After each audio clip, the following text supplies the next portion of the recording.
Again. Yeah, it's Friday already. Friday already? I can't believe it. What a crazy week, right? This week's edition of Deals Revealed top restaurant news, sales, listings, and franchise opportunities will not be crazy, however. Okay? Right. Coming to you live from We Sell Restaurants, the nation's largest restaurant brokerage firm. I'm Robin Gagnon. Good morning. I'm Rob Morrison. We're bringing you the biggest news of the week. Whether you're looking to buy, sell, or even join our brand as a franchisee, this is the place to be. We just said it, right? We're going to talk about this restaurant news, what's going on out there. You know, I talk to my car every morning. I know you do. Yeah, so I asked Grok, what are the biggest restaurant headlines out there? And then we talk about them each week because I just always want to be in the know. So we're going to talk about that. Your car's writing the script. No, I wish it was. But we're talking about this restaurant news, all the sales, new listings, insider tips about what's moving in the marketplace. I've been doing all kinds of research into last year. Tells us that. So any of our watchers, listeners can drop their questions in the comments and we'll answer them live. Definitely. If you're watching live, please say hello. Let us know where you're tuning in from. And if you're catching the replay, just type replay so we know that you stopped by. All right, we're going to get to it. What's happening in the restaurant marketplace? Here are some of the top insights of the week. You're going to lead off. Let's do it. We'll start with these insights reflecting what guests are reacting to right now inside real restaurants. Not big trend headlines, quiet shifts that are shaping reviews, repeat visits, and buyer perception all across the industry. Okay, so here's the first one. Clean is the new luxury. Mm-hmm. That's exactly what it says. Clean has become the new luxury in restaurants because guests, they're paying closer attention to how a space feels the moment they walk in. Makes sense. And it's about more than just sanitation, right? It's visual, it's order, clear counters, organized service stations, dining rooms that feel calm and intentional rather than a big cluttered mess that's worn out. So we went to open kitchens, right? This became a big deal because your kitchen's always been just everything's being thrown here, there, and everywhere. You can't do it anymore. Good point. So guests see this cleanliness as professionalism. When it looks cared for, they assume the food systems and leadership are just as strong, right? I always tell people if they want to know the condition of the kitchen, visit the men or ladies' room. That's interesting. Comparable. Just saying, lots of years in the industry. Yeah, that's very true. And from a buyer perspective, those clean spaces reduce any perceived risk. Buyers often feel more confident stepping into restaurants that already are showing that pride of ownership and consistent standards. And here's the other benefit. They actually operate better, right? They're easier to train, easier to manage, easier to maintain, and it shows up in the guest experience and long-term value. All right, how about this? Less discounting and more value. Restaurants seem to be pulling back on constant discounting. Guests are responding positively. Yeah, give me a good limited time offer anytime instead of just offer consistently. And that's what's happening. Instead of chasing traffic with promotions, operators are focusing on value. It feels honest, right? Zeroing in on portion side, quality ingredients, reliable execution. Yeah, makes sense. Guests don't want to feel like they need a coupon to justify the experience. When pricing feels fair and consistent, trust seems to increase. And from an ownership standpoint, less discounting, it's going to protect the margins. It's going to stabilize operations. It simplifies training, messaging, everything across staff and marketing. So as always, buyers are watching it closely. Restaurants that perform without heavy discounting, they're often viewed as stronger and more sustainable businesses. Yeah, and Insight number 3. We're always talking about this technology, Yes. right? But now technology that's staying invisible. It's working best because the guests barely notice it. So online ordering, payment systems, POS tools should remove friction, not introduce friction. When technology feels natural, guests focus on the experience instead of the process. Right, the frustration comes in, right, when technology feels forced or confusing. We see those problems when restaurants move to QR codes instead of menus too quickly. I didn't like that. Yeah, when it reduces printing costs, it frustrates customers, but they want simplicity, especially older diners or families. And instead of feeling modern, the experience feels inconvenient. I'm going to give you an example. There's a local restaurant here, one of our favorites, that they switched to an iPad menu. Well, you know me, I'm literally a technophobe. Right. I love technology. And this is so clunky to get around. Like I can't find the appetizers. Yeah. I can't find things on it. If it's difficult for me to navigate, imagine Well, that that's other what. person. Yeah, if it's difficult for you, it's 10x. If I were to go there. So from a buyer perspective, clean technology setups signal operational maturity, and systems that work well without constant oversight reduce stress and improve scalability. So really the common thread, Rob, it's intention. Restaurants that feel clean, fairly priced, easy to interact with, they gain customer trust. I like it. And that's a wonderful springboard, I guess, to go into our top listings this week. Let's take a look at them. 3 restaurant opportunities across Tennessee, Florida, and New Mexico, each speaking to a different buyer objective, whether it's entering the market quickly, stepping into established cash flow, or acquiring a franchise with national support. The connection point, it's readiness. These restaurants are built, equipped, positioned for buyers who want to move forward without the delays, uncertainty, or capital risk of building from the ground up. All right, so let's start off with listing 34069 in Sumner County, Tennessee, and it's represented by Taylor Clemmer. This second generation restaurant, it's listed at $199,000, and it's currently producing over $1 million in gross sales. It's a 3,827 square foot space that seats up to 110 guests and sits along a high traffic corridor, giving buyers excellent visibility and access. A substantial investment in the build out there delivers a polished dining room, like we were just talking about, fully equipped commercial kitchen, creating flexibility to keep or adapt the concept while focusing resources on branding and growth. Tennessee opportunity, gotta love it. Next is listing 34081 in DeLand, Florida, represented by Brittany Gates. It's a profitable downtown restaurant listed at $490,000, generated nearly $920,000 in gross sales. Strong earnings for the owner. You've got outdoor seating, gotta have that in Florida. Beer and wine service, a layout designed for dine-in, takeout, catering, and events. All that supports multiple revenue streams.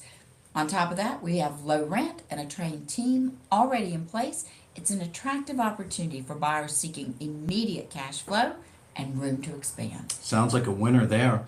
Our final feature is listing 33818 in Albuquerque, New Mexico. It's represented by the one and only Eric Gagnon. I know that guy.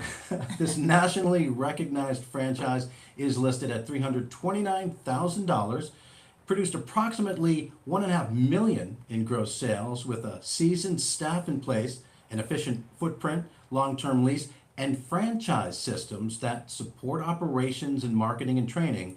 This opportunity offers predictable performance and stability from day one.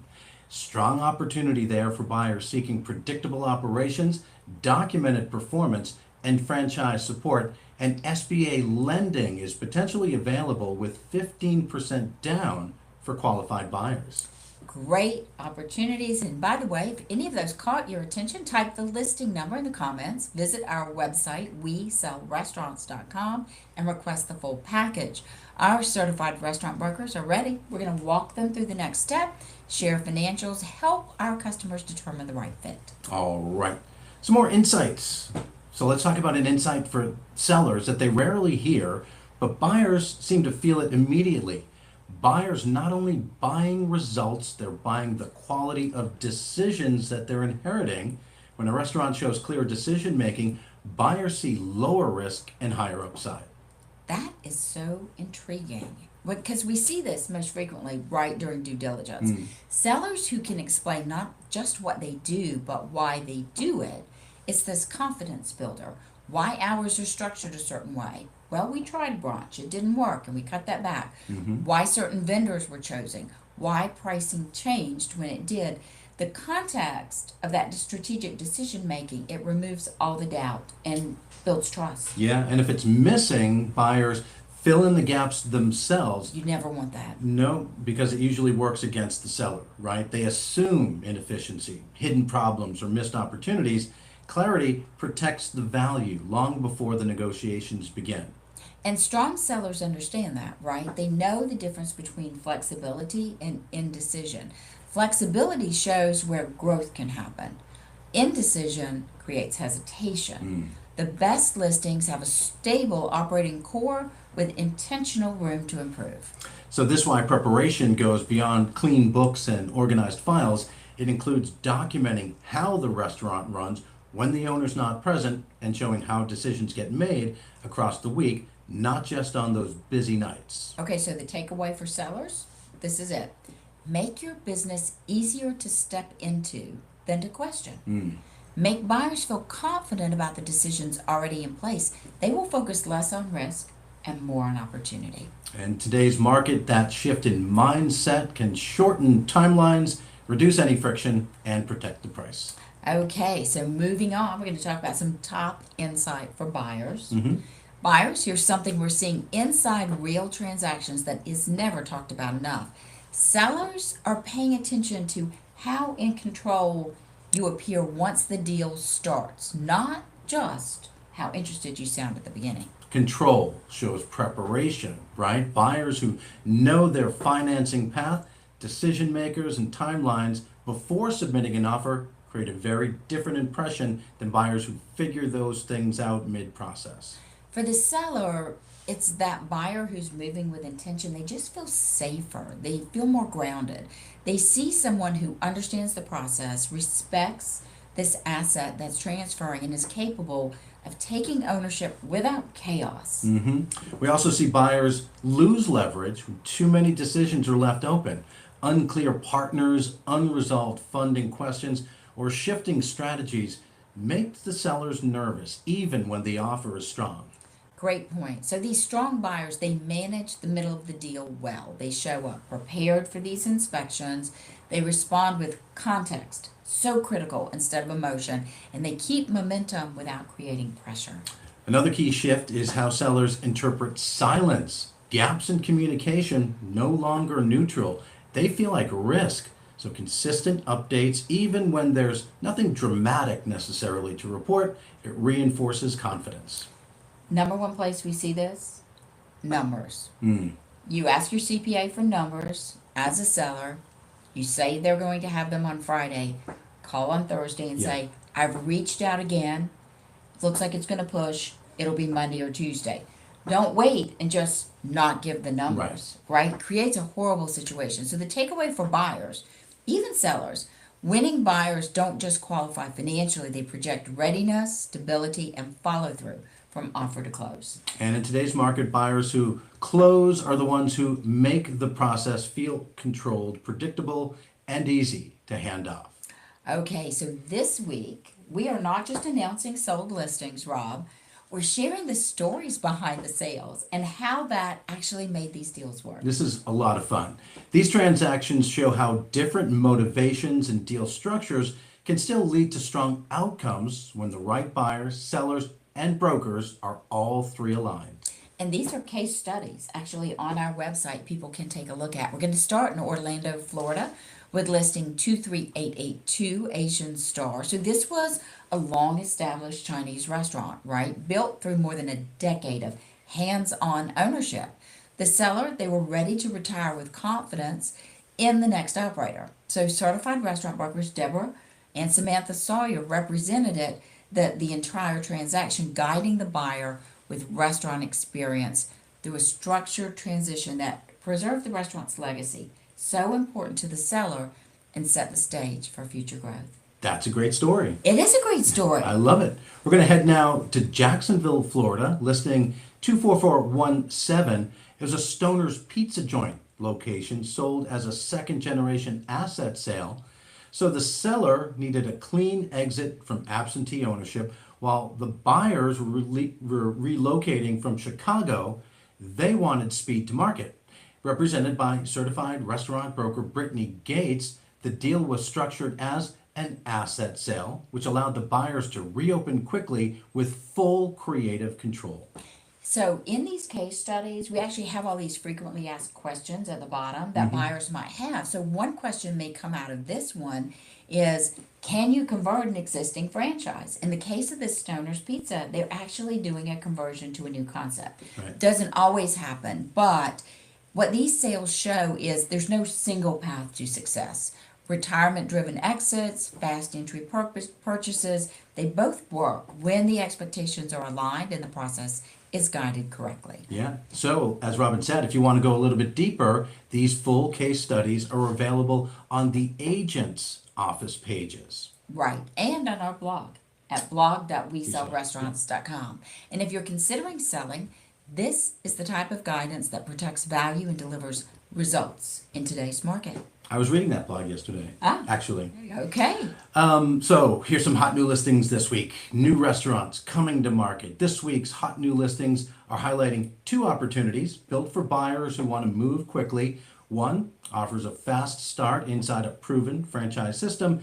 The other delivers a fully built out restaurant and bar space for a fresh concept. Okay, so these stand out to me because the heavy lifting's done, right?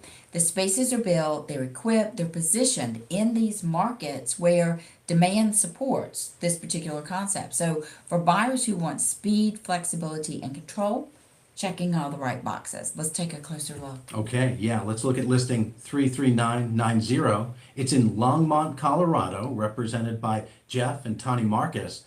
It's a fast casual franchise restaurant listed at $150,000. It generated $890,000 in gross sales. That's a big number. It is. Yeah, it's located in Boulder County. It's a second generation franchise space, allowing a new owner to open day one with no permitting delays or build out costs. The restaurant features about 1,900 square feet with seating for 36 guests inside and more, 40 out there on the patio. I love patio space. Sure. It creates flexibility, dine in, takeout, delivery, all available there. The kitchen is built for high volume, fast, casual service, commercial hood, grease trap, walk-in cooler, reach-in refrigeration, an 8-burner gas range, twin fryers there. There's a lot of equipment in this place. Char broiler, prep stations, everything inside and outside. Ample parking supports guest traffic and third-party delivery. It's a strong opportunity for a fast launch in a growing northern Colorado market. Okay, we're going from Colorado to the coast, Gulfport, Mississippi, represented by Jay Chandler. It's a restaurant and bar listed at $299,000, and this is great. It's got a full liquor license, so a buyer can go out there, relaunch quickly in a space already built for volume. Get this, 5,600 square feet. Space. Yeah, indoor seating, patio, so critical. Bar designed to help drive those high margin beverage sales. The kitchen fully equipped with a hood system, grease trap, gas stove, fryer, flat top, refrigeration. Look at all that equipment you listed before. Prep tables, smallwares, and of course, got to count it all up. So you got a POS system. I think order and expo screens. I think someone should buy both. Right? You go from the mountains to the Gulf. There you go. So if either of these hot new listings caught your attention, type the listing number in the comments. Visit our website. You can just search under different geography to request the complete package.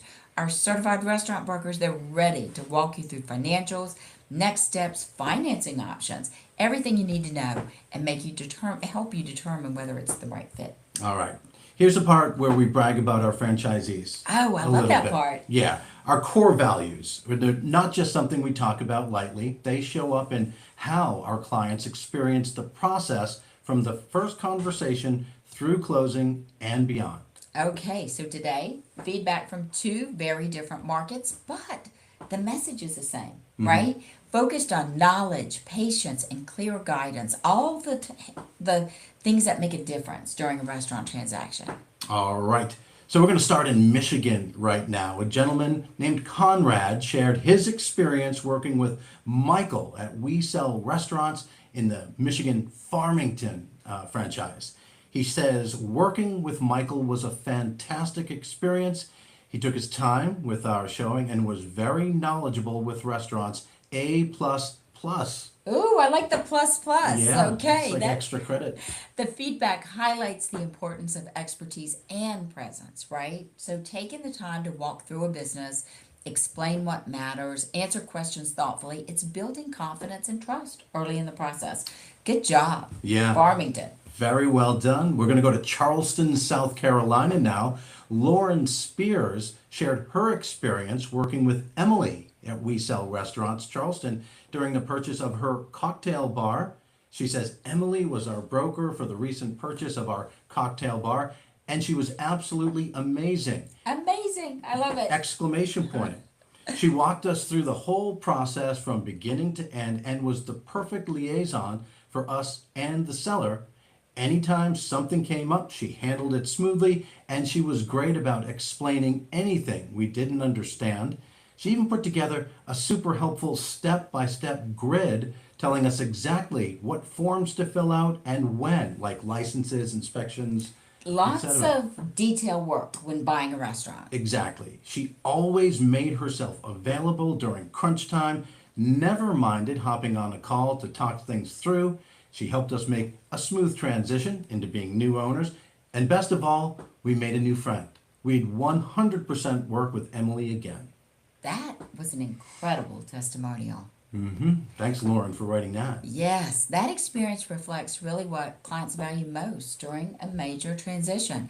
Clear communication, responsiveness when it matters, and guidance that moves from confusion, takes all the confusion from this really complex process. Yeah, and what you just heard there, right? From first showing to stepping into ownership, these stories reflect what We Sell Restaurants stands for: professionalism, preparation, and genuine care for the people behind every deal.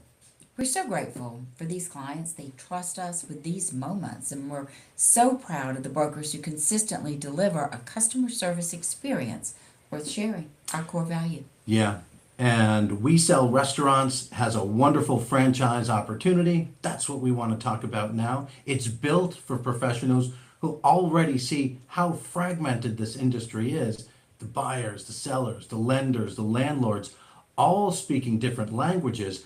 Our franchisees become a translator, in a sense, bringing clarity to all those conversations. What a great way to describe this. But it's a powerful role, right? You're not selling a product or pushing a service.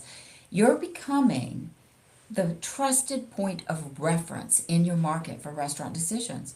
When people don't know who to call, it's a certified restaurant broker. They call you. Yeah. What makes this opportunity different? It's positioning. Our franchisees operate in a category of one.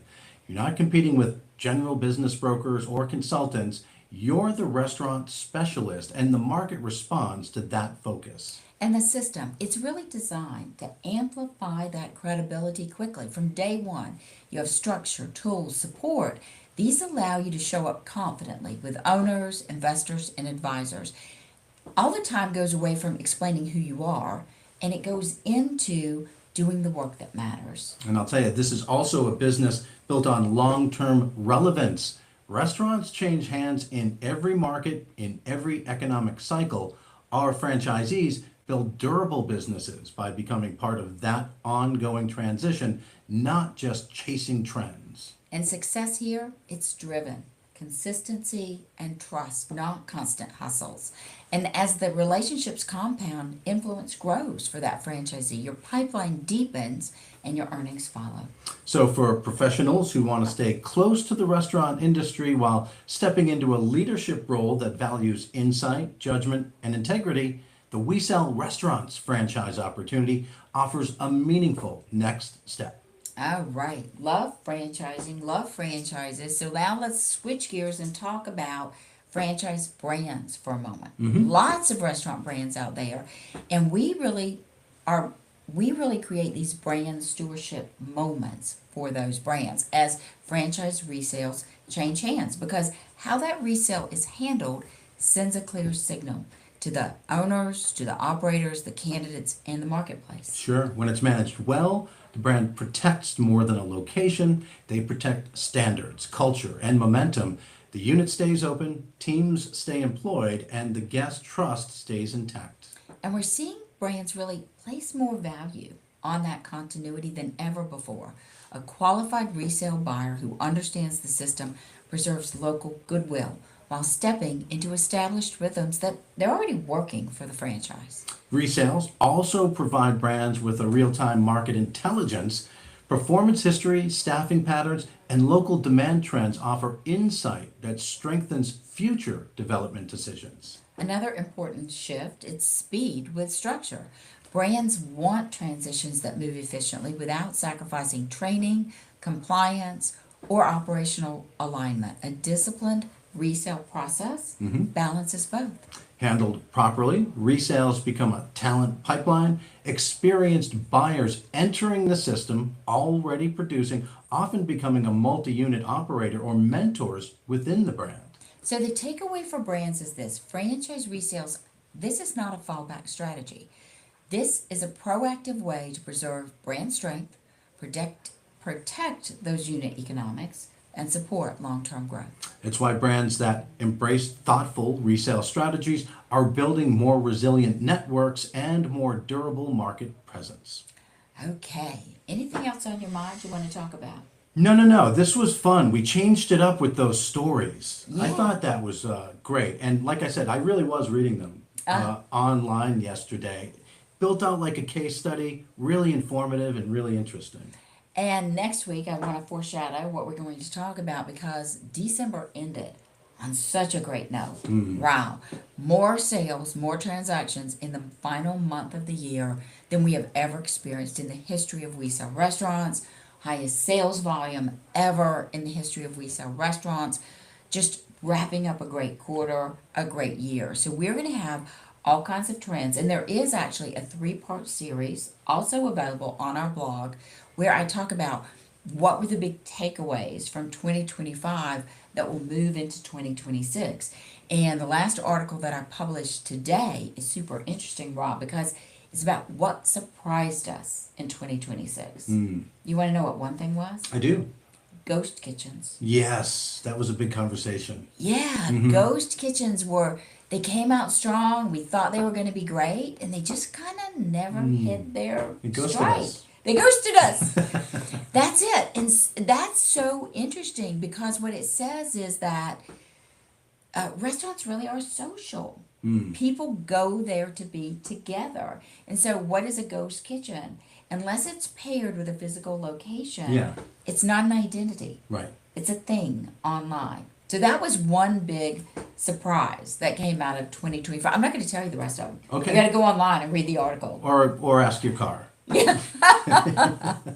All right. And with that, I guess we'll wrap up this week's top sales, listings, and franchise opportunities. Remember, if you're buying, selling, or exploring a career in restaurant brokerage, we'd love to help. The great deals move quickly, so click the link in the comments or visit WeSellRestaurants.com to learn more. If you enjoyed today's show, easy to let us know, right? All they have to do is hit that thumbs up button and share it with someone interested in restaurant ownership. You can follow our page so you never miss a new listing, and we'll be back next Friday with more updates. All right. In the meantime, browse our website. Have a great weekend, and remember, our name says it all. I get to say it this week? Yes. We Sell Restaurants. All right. Thanks, guys. Join us next week.